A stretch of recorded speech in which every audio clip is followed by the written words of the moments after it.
As a doctor, as a surgeon, we are involved with major surgical interventions.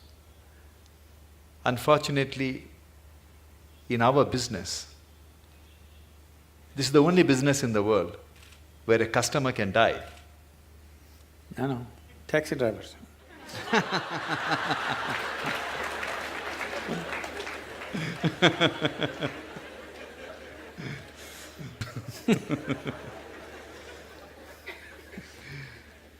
It's however much you try, Sadhguru, to dissociate ourselves. When you are operating, you need to concentrate and do the job, but what comes to your mind is the young wife, young children waiting outside. The margin of error is very small, few millimeters here and there. Then you think what are the consequences on them. Then you start thinking about when you are a kid, if something happens to your father, where you would have been. We are after all human beings. We are always torn between what we do to somebody and what could have happened to our own life. It's a constant tension. How do we overcome it? I've been in this profession for more than 30 years. Still, I haven't yet mastered the art of dissociating myself from the patient's life. Yes, when you're given a certain responsibility which could determine the shape and scope of people's lives, it's a big thing to carry on one's shoulders. But the important thing is that somebody has chosen to place such a responsibility in our hands. It's a tremendous privilege if we execute it. Can we do the best? We can never do the best, but we can do the best that we can do, always with life. Is it the best? No, we are doing our best. If we lack in that, then we have a serious problem. But if we're doing our best in everything that we do, we know it is not the best, but it's our best. We have not spared anything. That's good. And above all, when you refer to yourself as a human being, after all, we're human beings. This is a big problem. This will reduce our best. That is, people are always using the word human being as a limitation, as a compulsiveness, as a small thing. We are not referring to the word or term human being as a possibility. Instead of saying we are just human beings, why don't we say we are human beings? We're great, we're doing so many things, we can replace a damn heart. Isn't it? Yes. Now, replacing a part of a machine is not a big thing. It's like this, shall I tell you a joke? It's okay. It just came to me when I saw you.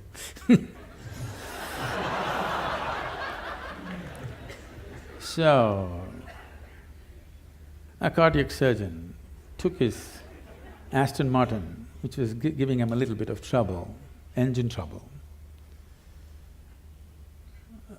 to the mechanic. So he said by evening he'll have it ready. After his hospital job, he went there to pick up his car. It was not ready.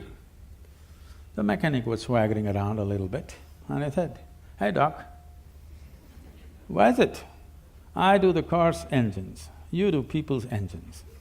After all, a pumping thing, you know. Why is it that you earn in millions, I just make a few bucks? Come tomorrow, doc, we'll fix it." So the doctor looked at him and said, "Try to fix the engine when it's running."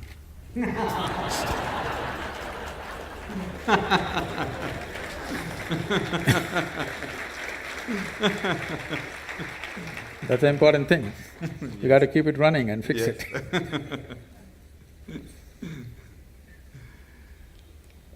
Sadhguru, but the great work done by all the senior cardiac surgeons, cardiologists and all the good doctors of this country, heart care has attained it has got a lot of confidence from the people. It's very interesting, Sadhguru, when I started my career 25 years ago, I left England 25 years ago. I started in Calcutta. If I told a patient then… Lot of heartbreak there.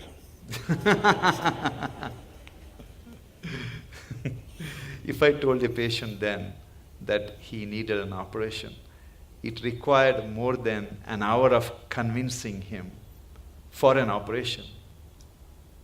But today, I face a different problem. Standing in a line.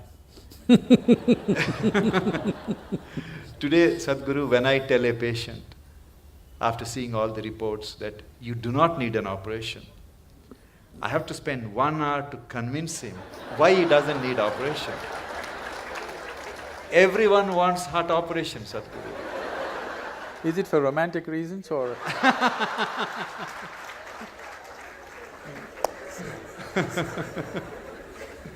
How do we convince people that fixing the heart is not like,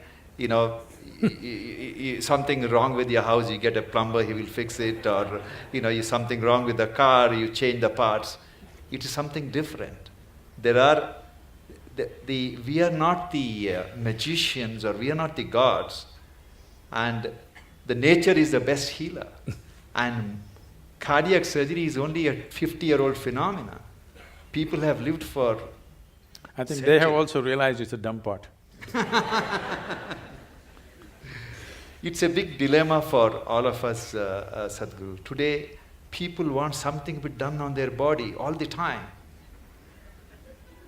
Yes. If not heart, many other parts of the body. Yes, as I said, probably in another 50 years, 50% of the population will be going through these surgeries, which is not health, which is medical industry, but not health. If health has to happen, a culture of health has to come in. Not healthcare systems, not hospitals, not more doctors, not more surgeries, but a culture of health has to evolve. Right now, world is in a way of imitating everything that America does. They eat badly, they live badly, and they have a $3 trillion bill of healthcare. It's sinking the country, okay? It's sinking the whole nation, healthcare. We want to follow the same things. We want to dress like them, we want to eat like them, we want to live like them, and we want to get unhealthy like them, but our country cannot spend $3 trillion on you for sure, we'll let you die. Yes. We're not going to reach out to everybody and do surgery for 1.25 billion people. That's not going to happen in near future. And if it doesn't happen, it's a disaster. If it happens, it's a bigger disaster. That people do not know how to live well is a disastrous way. That I would say 70% of the ailments on this planet can be just handled with better sense of living, eating, atmosphere. If you manage, 70% will be gone. You can achieve this in 12 to 15 years of time on the planet if a determined effort is made by the people, by the policy and by everybody concerned, particularly the hospitals. They can do a lot. Because when they're sick, they listen, Otherwise, they don't. When they're well, they don't listen. When they're sick, they will listen. They have years, more years than 2 when they're sick. That's the time to talk to them as to how to live better. These things are not new to us, these are very strongly rooted in our cultural milieu, but we are throwing it away for something which will bring us a lot of trouble. For immediate attention, for immediate intervention, of course, medical intervention is primary and it's most vital, there's no question about that. But long-term health will not happen because of medical sciences as we know it.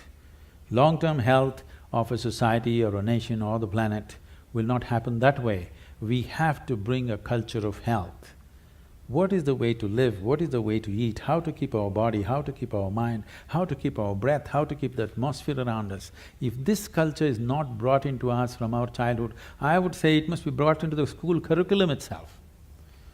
It must be brought in, healthful ways of living, because if you do not build healthy people, You're going to have educated and sick people and you're going to build a nation or a world out of it? With sick people, you're not going to build a great nation, you can only build a sick nation. And that is happening across the world.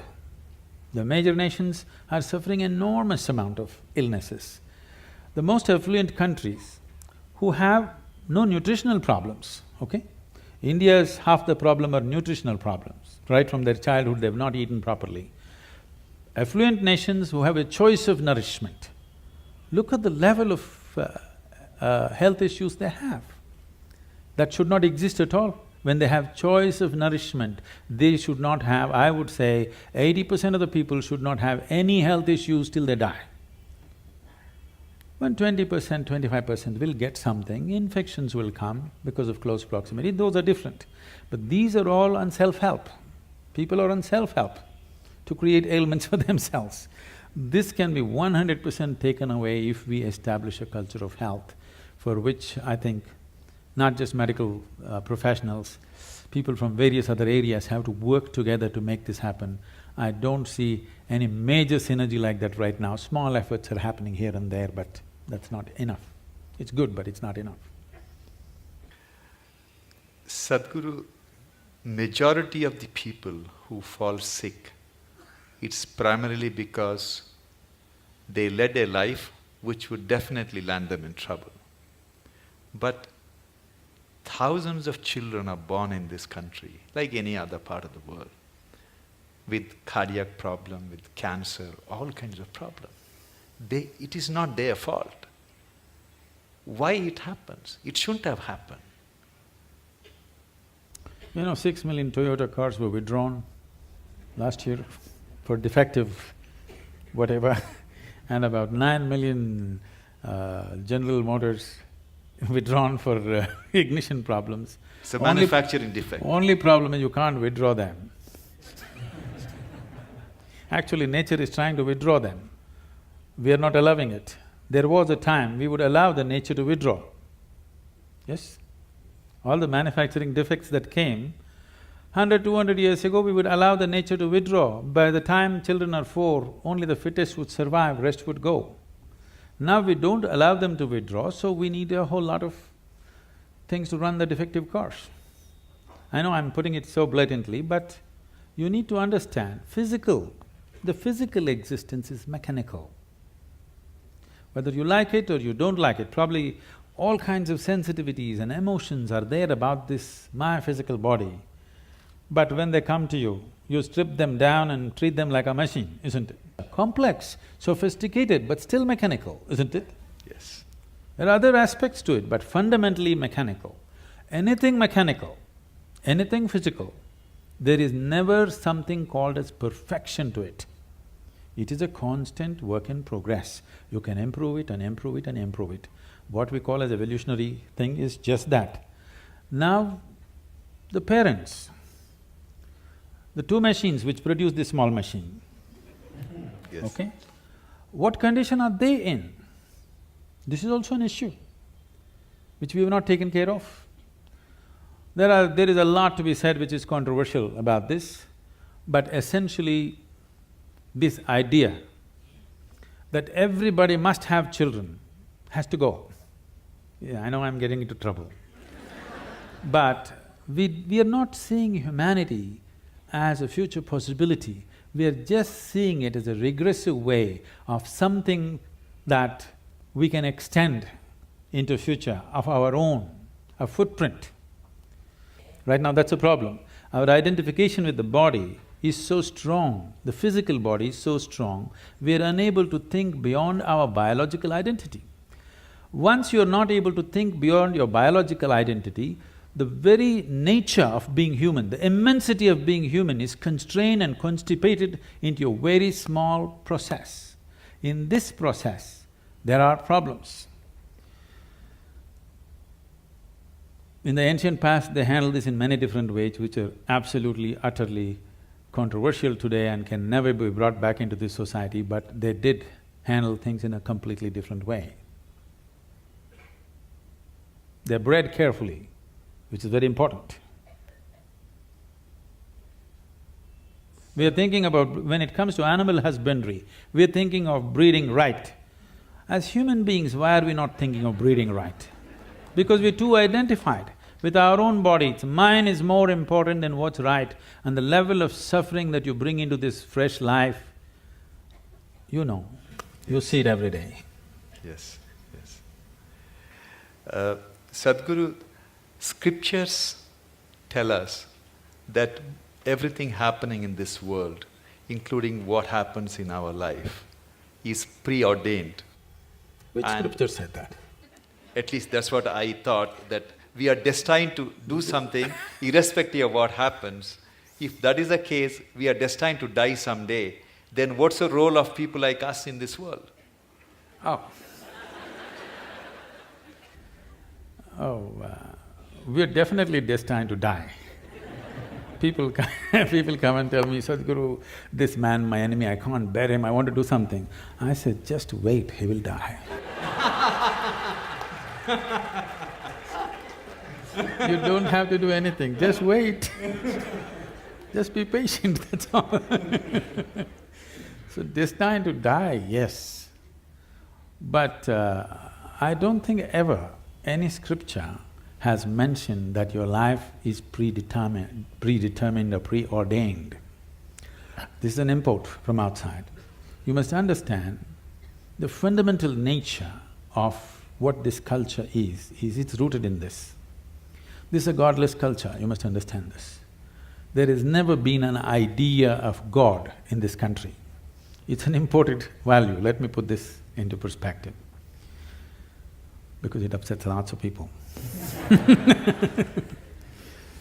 We have many divine entities, many. We count some 33 million, something like that. How did all these gods come up? So, the idea, the monotheistic idea is there's a god sitting out there and doing things to you, so they believe in dictatorship. That there is somebody who determines everything. Not so in this culture. Here, there is no idea of God, but there are many divine entities. What are these entities? Generally, if you look back, the language that was used for all the deities that you have is, you're a Devi, is a yantra, always a yantra. The word yantra literally means a machine or a device or a tool. When I refer to our own yogic temples as tools, people get offended. Sadhguru, don't say that, it means more than our life. I said, if you are offended by this, you come to the ashram. I am going to give you a plumbing job to do in the ashram without tools. You must use your nails and your teeth and do plumbing in the ashram for 3 days. After 3 days, I'll give you a chain winch or a spanner. Will you worship or no? Will you worship the tool or no after having lost all your teeth? So the power of the tool is something that we always understood. We as human beings, we are who we are on this planet only because of the tools that we have created. If we did not have any tools, a dog would dominate us, isn't it? Yes or no?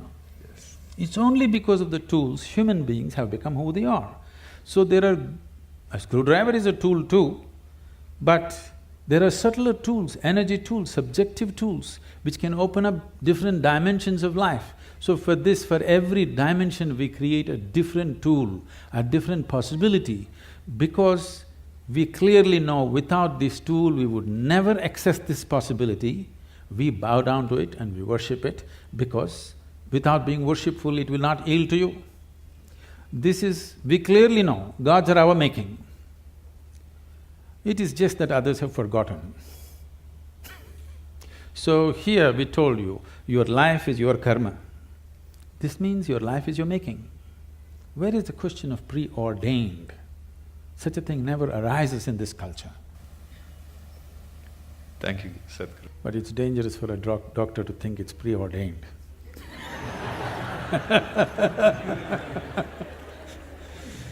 Today, the medical science has reached a level, Sadhguru, we really do not have to touch the patient. When I see a patient in my office, he would have undergone all kinds of tests, Scans.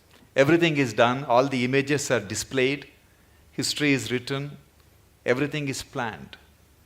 Technically, I can see the reports and tell the patient, okay, you need a bypass or you need valve replacement.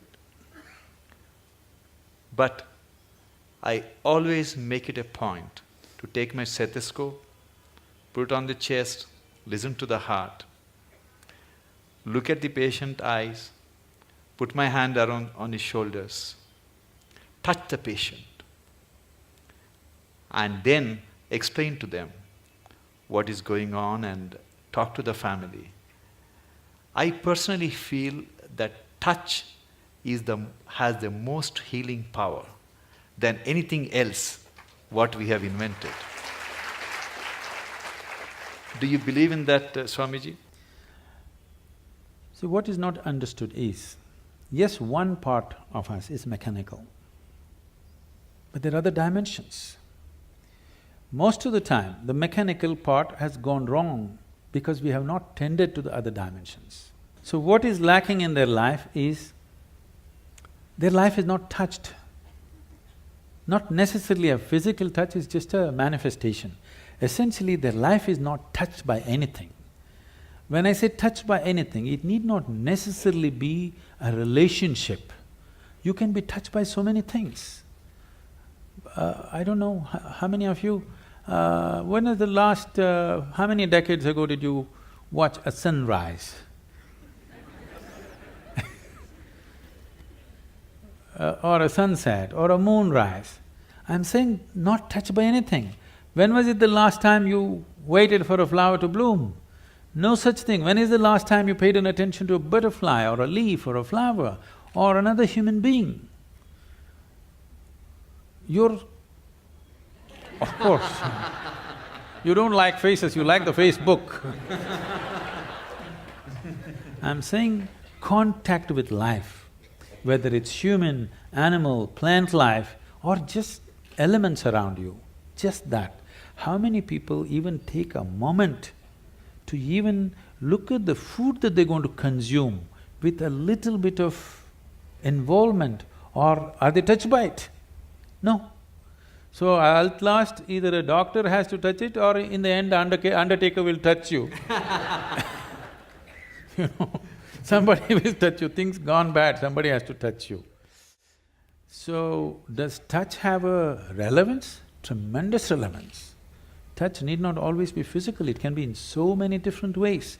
If you are not touched by life, you are a dying life, you are not a living life. It may happen to you after some time, but it's happening, you're in progression. Because what you call as life, even in the physical level, it's medical knowledge for everybody now. The number of cells you have is more than the number of stars in the Milky Way, okay? Every day, over 600 million billion cells are dying and new cells are being born. That means every second, 10 million cells are dying and 10 million new cells are born in your body. If you just leave the old guys, if you just take charge of these new 10 million cells every second that's coming up in your body, if you structure them properly, create them properly, if you have some say in how they will happen, if you have some influence as to how these fresh cells are born, your heart should be fixed, your brain should be fixed, everything should be fixed. Because that is the level of opportunity you have to rejuvenate your life second to second. But because you're totally oblivious to life, when I say oblivious to life, I want you to look at this. Right now, you cannot even call yourself as a living being because most of the time, what is happening with you is just thought and emotion. Thought and emotion is just psychological drama. It has no existential relevance. Here, 1,000 people can sit here and live in 1,000 different worlds right now. That means nobody is in reality. Nobody is living, everybody is thinking about life.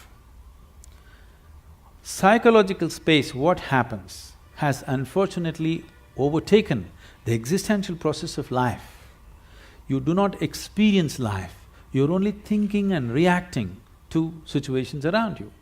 Thought and emotion is dominating everything. So right now, Today morning, sun came up on time. You don't think much about that. Okay, so what?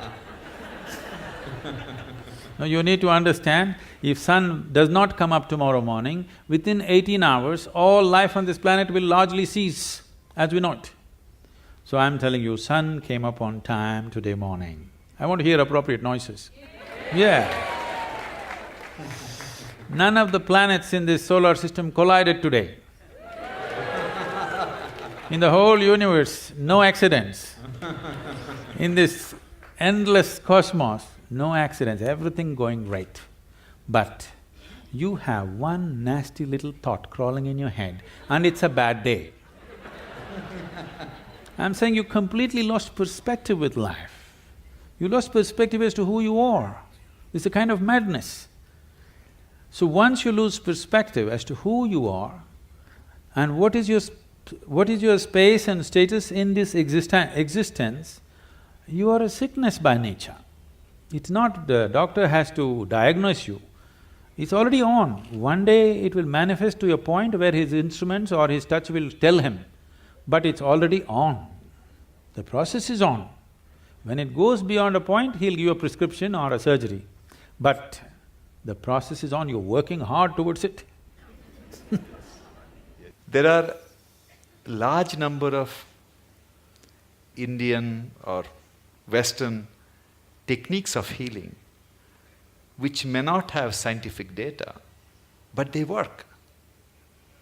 And I have a personal experience. Many years ago, my wife developed lower backache. It was intense pain, excruciating pain. As usual, I took her to a neurologist, they did MRI and everything is fine, there is no problem, but poor thing, she was I'm really… glad you were not a spinal surgeon, otherwise you would have done it.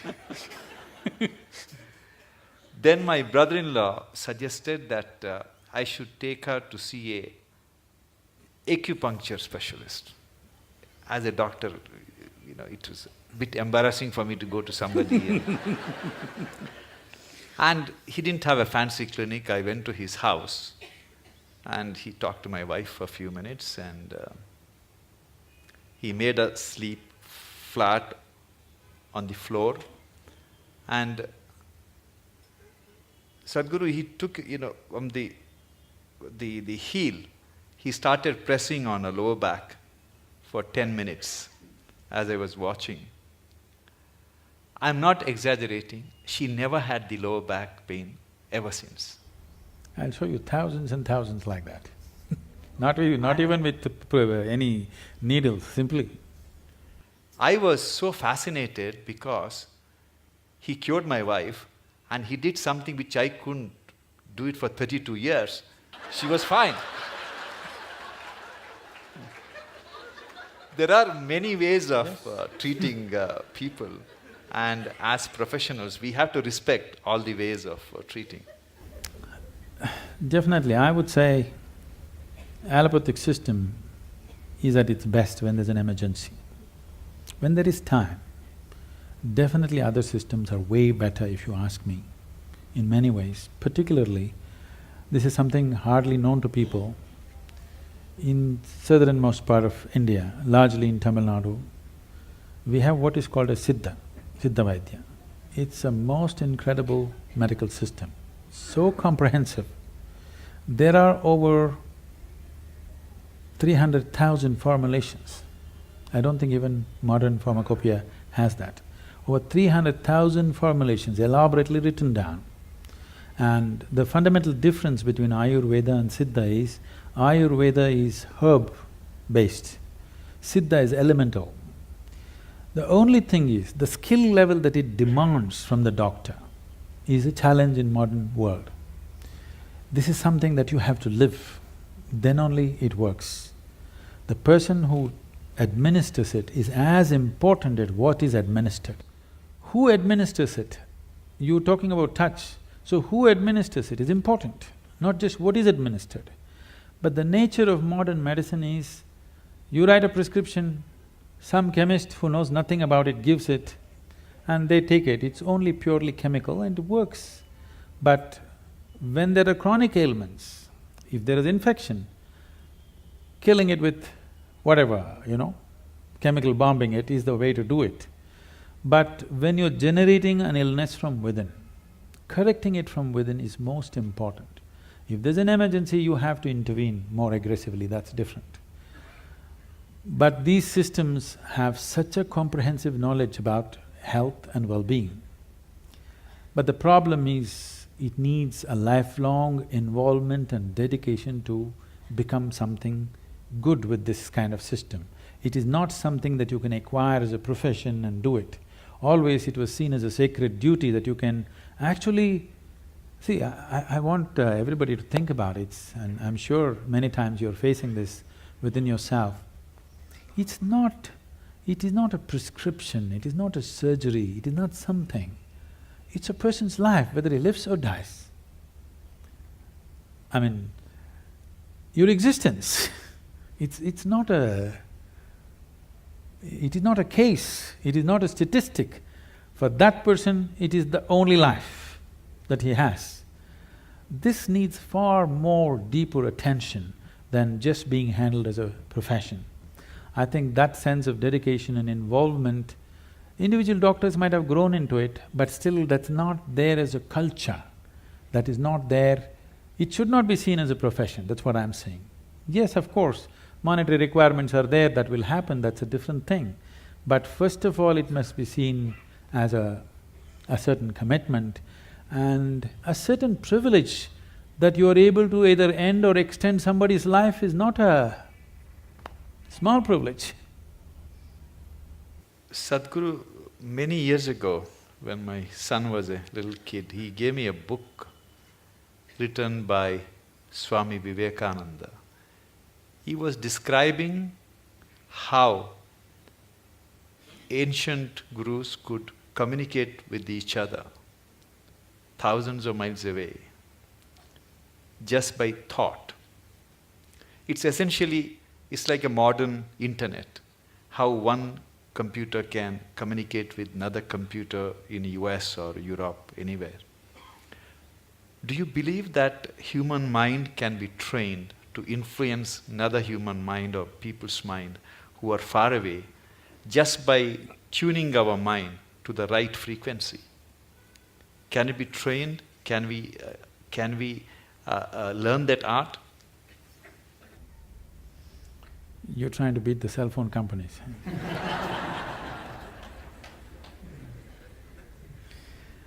It's not just about the mind. See, when we say mind, the English word mind is only generally referring to only the thought process. Thought process is the most surface element of your mind. I think because of European thought, we have given too much significance to the thought. In the yogic science, we do not attach any importance to what you're thinking about or feeling right now, because what can you think? Only the data that you have collected, you're recycling it, it's of no great consequence. Whatever is on the surface of your mind keeps rolling, that is not of any consequence. What you're thinking and feeling right now is very surface of mind. There are deeper dimensions of the mind. In Sanskrit language, there are many words to describe the different states of mind. But now there is one aspect of the mind, for lack of time and stuff, I'll leave those things. There is one aspect of the mind which we refer to as chitta. Chitta is the innermost core of the mind, which is your connection with what we are referring to as consciousness. If your chitta becomes conscious, if your chitta acquires a certain level of conscious control, if you acquire, now you have access to your consciousness. What we are referring to as consciousness is that dimension which is neither physical, nor is it electrical, nor is it electromagnetic. It is a quantum leap from physical to non-physical dimension. A non-physical dimension being the lap of the existence. It is the non-physical in whose lap the physical is happening. Physical is a small happening. In this cosmos, not even 2% or not even 1% is physical, rest is non-physical. This non-physical dimension, in the yogic terminology, we use a specific sound which is connected with that dimension. Today it's all very highly distorted. We call this Shiva.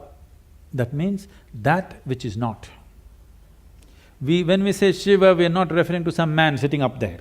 We are talking about a dimension which is not, but it is in the lap of this dimension, everything that is happens. So if your chitta becomes even mildly conscious, your ability to not only communicate an idea or a thought, even to deliver something is possible. Physically deliver something is possible. So, is it a possibility? Definitely it is. Right now, can we teach it to all these people? In theory, yes. But are they willing to work towards it? That's a question mark. One big problem is, our education systems are such, we have glorified our thought to such a place. First, to bring that down itself will take time. To make them understand the stupidity of their thought, it will take a whole lot of time. Because everybody thinks they're smart. But actually, the smartest thing about most people is their phone.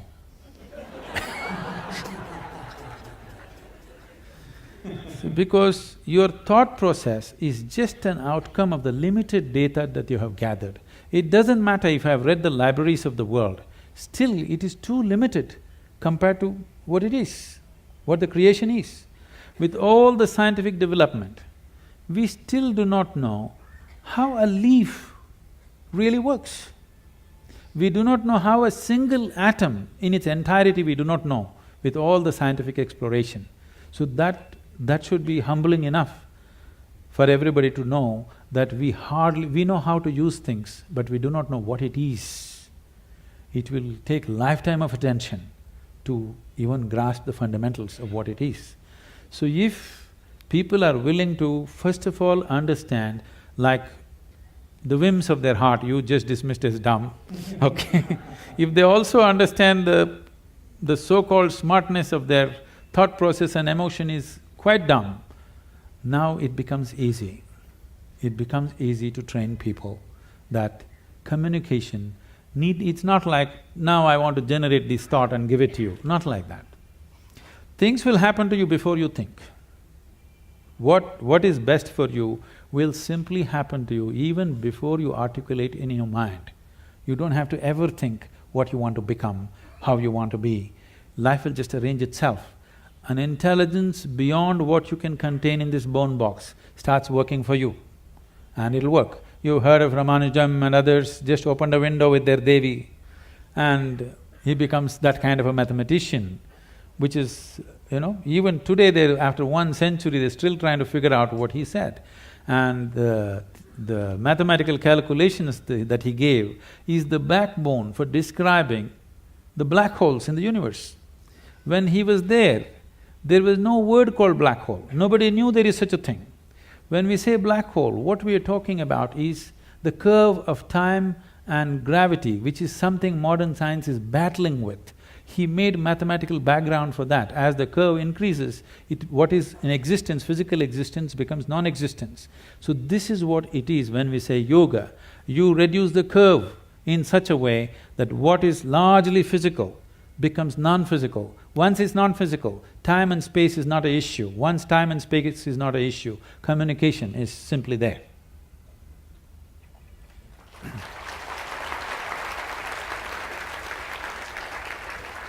About 20 years ago, Sadhguru, I received a check for 1 lakh rupees from a retired major from Indian Army. He just gave his name, he refused to, he didn't give his address. And he wrote a small note stating that the money I am giving you is too small for the path you have chosen. But God has His own mysterious ways of giving you the rest. It had a tremendous impact in what I thought, what I wanted to do. Is it because there is something called cosmic forces which are constantly trying to help society and doing, or it's something else which is influencing people to do something which is beyond their means? See, the ideas of something wants to help, something reaches out to you. I happened to be about 4 weeks ago, I was in Los Angeles and I was staying with some people there.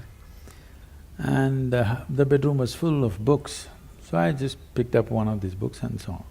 The author is saying, the core of the universe is love. Well, why would the core of the universe be love? Because this thing has been always told to people, from heaven God loves you, all these people. See, if you're having a roaring love affair right now with somebody next to you, here, will you look up and ask for rays of love to come towards you? I'm asking you. No, you made yourself in such a way nobody can love you. Now, only God can love you. If you say, God loves me, you must know you are such a pathetic, despicable case. If you made yourself in such a way, nobody can help loving you, you are a wonderful human being, isn't it? So, we need to understand, there is something called human thought and emotion, human needs, of emotional needs of love, care, touch, this.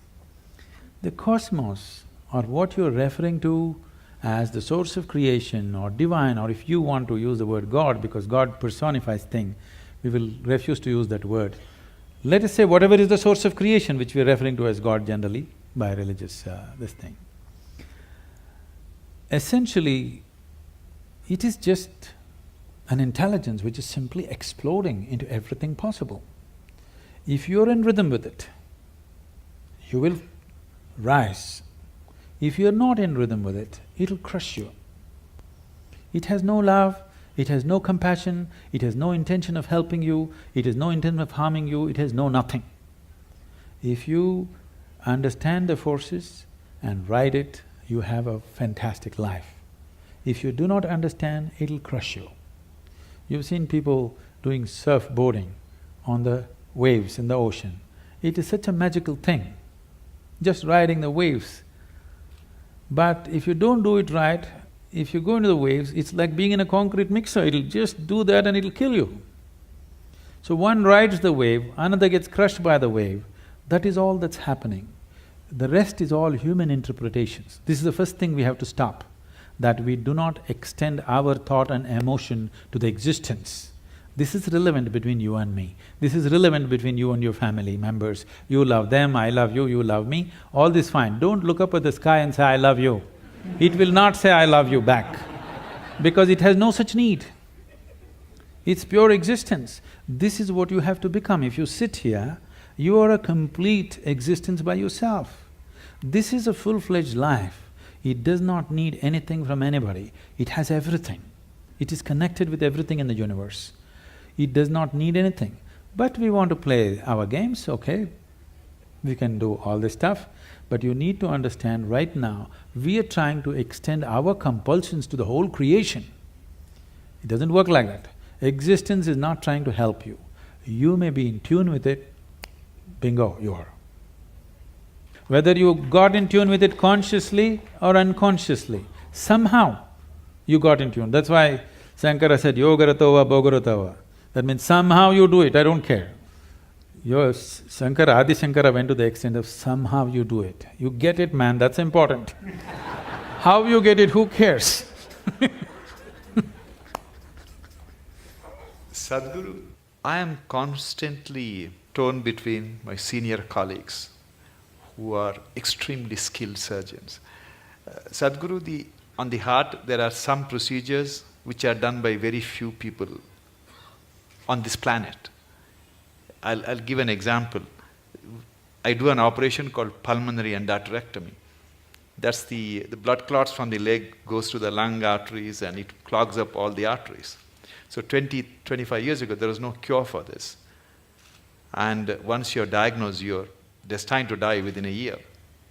Today, people who are on home oxygen for 2 years, 3 years, you do the operation, they can go back to skydiving or they can go to scuba diving. That's the transformative effect. But there are only 50 surgeons, less than 50 surgeons in this world who can operate. And Like this, we have some of my colleagues who are extremely gifted surgeons. They are in their 50s now. And some of them are constantly talking about retirement. Especially one surgeon who is an extremely gifted surgeon who can fix any damaged valve. He is single, he has no other commitments. Every other day he talks about going to Benares or somewhere and retire. And I keep telling him that God didn't create him to retire and meditate. He has to be fixing all these problems.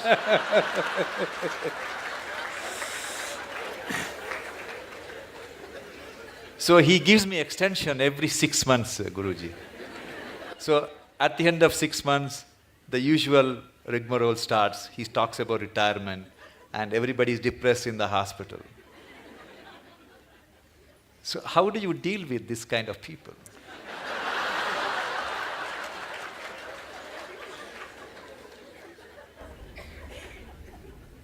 You must give him a 1-year sabbatical with me. Yes, because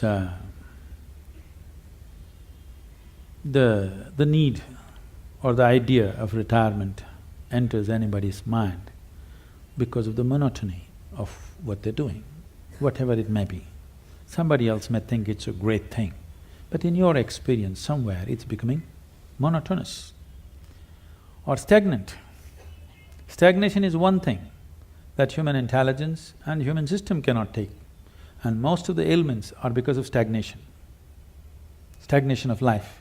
They may be getting their, once in 3 years promotion, they may be making a little more money, all these things may be happening. But somewhere experientially there is a stagnation, which could be a major cause for many of the complex ailments that people manufacture within their systems. The more complex they get, you try to create more talented surgeons. I'm saying we are manufacturing the problems, we are trying to manufacture a solution. I think as we offer solutions, people who have already gotten into problems, they need solution. But it's very important that we teach people how not to create these problems, so that instead of 50, you have to produce 5,000 expert surgeons to attend to all these people who are on self-help to illness. So I would say a surgeon who has a certain competence and who has worked through his life, if he wants to explore something of his own nature, that would be the greatest thing to do, because he's not a man without commitment, not competence. When competence and commitment is there, you should not run him through the rigmarole and destroy that possibility. It's important that he explores something of his own nature, which will make him… we don't know what he'll come up with. You cannot even estimate what he may come up with. I think a sabbatical is good. He may come up with something that you've not thought possible. I will convey your message, Sadhguru. I'm sure he's watching this program. Sadhguru, I believe that talent is something which is grossly exaggerated in success. It's… when I was in medical school, I used to teach martial art. That was my passion. And every time a Bruce Lee's movie was released, all these school kids would come and join in hordes to martial arts schools. We used to call it Bruce Lee phenomenon. They're gone after 2 weeks. Yes. And I used to see some kids whose physique is meant for martial art, who have the natural flair, and I used to think, oh, this kid is going to get a black belt. And interestingly, Swamiji, after 6 months, they're never there. The guys who go up to the black belt and, do something very good in martial art are the ones who joined the school without any skills, without any talent, who worked very, very hard For everything they had to sweat it out. But in the end, they're the ones who succeed. How do you explain this phenomena? See, for a variety of reasons, let me not go beyond this. For a variety of reasons, a certain individual could be born with a certain flair, physical flair, mental flair, emotional flair, style. 5-year-old child, one has style, other is clumsy, okay? So the one with the style is not going to become necessarily a fashion thing. Somebody else who seems to be clumsy may grow into something else. Like, you don't know when a woman is pregnant, the child within that womb, whether it's a sage or a sorcerer, nor the woman know. No, the mother does not know whether she is producing a sage or a sorcerer or what. This is because, I use the word coherence because of modern science is using that word. Who you are here right now, as you sit here, this is physics. Every subatomic particle is in constant contact with everything. What you call as cosmos is living life and it's a live mind. You have captured only one small part of it. If you work with only that one small part of what you have captured, both as life and as intelligence, you will function at a certain level. If you apply yourself to break the barriers of your limitations that you've set for yourself, then there is an intelligence beyond anybody's understanding, beyond anybody's estimate, which is available to you. Once this is available to you, people think you're superhuman. No, this is not about being superhuman. This is about realizing that being human is super. The immensity of being human has not been realized. So we are always making a kind of a mathematical calculation. Okay, if this person has this much IQ, maybe this is what he will become. This is what Newton's law, that everything that moves on this planet works to a mathematical precision or a geometric precision. That is, if you take a pendulum, the length of the pendulum will decide how it will swing. If you take a projectile, depending upon its mass, velocity and the trajectory, it will go to a certain place. That is not how the cosmos is working, because what you think is physical and not physical is all mixed up within this human being. The physical self, the psychological self, the emotional self, and who you call as myself, the life within you, the fundamental life process, these are all different dimensions. And the innermost core of who you are, which, because all the other words are corrupted, I'll use the word life or just you, what you call as me. This, if you allow it, if you do not identify it with any form, with your physical form or with other different identities that you take on, it has a way of being cohesive or collaborative with everything around. When we say somebody worked hard, all he's trying to do is stretch his boundary of identity, isn't it? He's trying to stretch his boundary. If he succeeds to stretch his boundary, something that he never thought possible or imagined that is within his competence or capability becomes his. Miraculously, I can show you hundreds of people who come to me, we prepare them for a certain period and then we initiate them. In 24 hours, you will see the shape of their face will change. Genetics are altered in 24 hours' time. You can see the photographic images, they have actually changed dramatically overnight simply because of a certain extension of their identity. So, in the Indian spiritual milieu, so when you say spiritual, we must understand this. This is not about looking up or looking down. When we say spiritual, we are talking about transcending the limitations of physical. So right now, the physical is here as if it's a solid entity in people's experience. But modern physics is telling you and medical science is beginning to tell you, or if people don't understand, if they just hold their nose for 2 minutes, they understand that they are not an independent existence. It is in transaction, not just in terms of breath. Even on the level of subatomic particles, it's in constant transaction. If this transaction becomes even minutely conscious, suddenly you have immense capabilities that you never thought were possible. Biological identity is the most limiting identity that you have because it limits to the area of your body. Now when you strive, you break this. It doesn't matter in what way you strive. Most people strive in unconscious, unscientific, simply out of striving, they do things. But there are ways to strive scientifically in a proper way. There are tools to strive with specific direction to break the limitations of who we are. If you break this boundary, the subatomic particles are transacting, the intelligence is transacting, only you're missing the whole game. If you don't miss the game, if you are in the game of life, not in the game of thoughts and emotions, you are in the game of life, suddenly just about anything you want you can do, not this or that. I'm saying anything a human being can do, simply if he breaks his barriers.